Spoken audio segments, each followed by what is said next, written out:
আচ্ছা স্যার, এই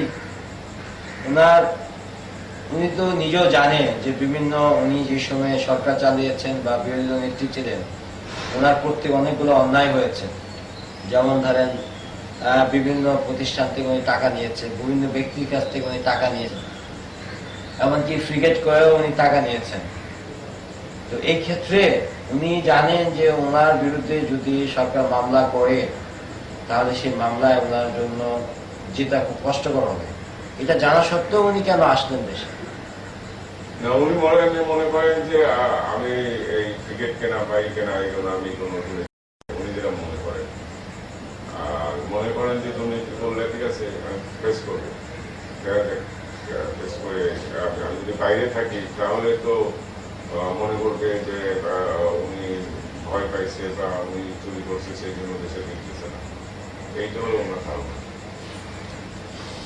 আচ্ছা স্যার, ওই যে কেয়ারটেকার গভর্নমেন্ট আসার আগে 4 দলীয় জোট যেদিন দেশ তারা কেয়ারটেকার গভর্নমেন্টের কাছে ছেড়ে দিলেন, সেই সময় ঘটনায় যে লগি ভোটা নিয়ে দেশে চারিদিক থেকে সমর্থকদের আসতে বললেন, এই জিনিসটা কি একটু মনে করেন না স্যার একটু ভুল হয়ে গিয়েছিল?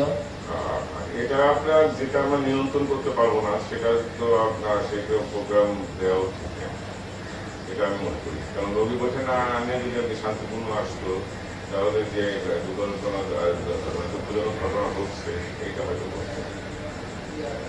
স্যার, সারা বিশ্বে দেখলো যে এই রোগী বৈঠা দিয়ে জীবন্ত মানুষগুলাকে মেরে ফেলা হয়েছে। এই ব্যাপারে কি স্যার আপনারা নেতৃস্থানীয় নেতারা লিডারকে নেত্রীকে কিছু উপদেশ বা পরে এটার ব্যাপারে একটু দুঃখ প্রকাশ এরকম কোনো কিছু করেছিলেন কি স্যার? হ্যাঁ, নেত্রীকে তো আমরা বলছিলাম যে এই ঘটনাগুলো যদি এই ঘটনাগুলো ঘটলো আমাদের দলের থেকে যদি কিছু হয়ে থাকে সে ব্যাপারে আমার মনে হয় যে ব্যবস্থা নেওয়া ওদের ঠিক আছে আমি দেখি। আচ্ছা,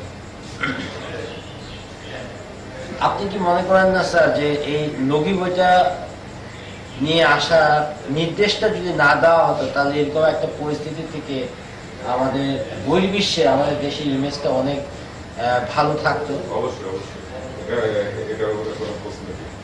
তো স্যার, এরকম একটা ডিসিশন নেওয়ার পূর্বে আপনারা কিছু ওনাকে বলেননি স্যার? উনি তো বক্তৃতা রেডি করে আনছেন, উনি বলছেন যে ওই দিনে আসবে এইভাবে মিটিংয়ে বলে দিচ্ছেন, বলতে আমাদের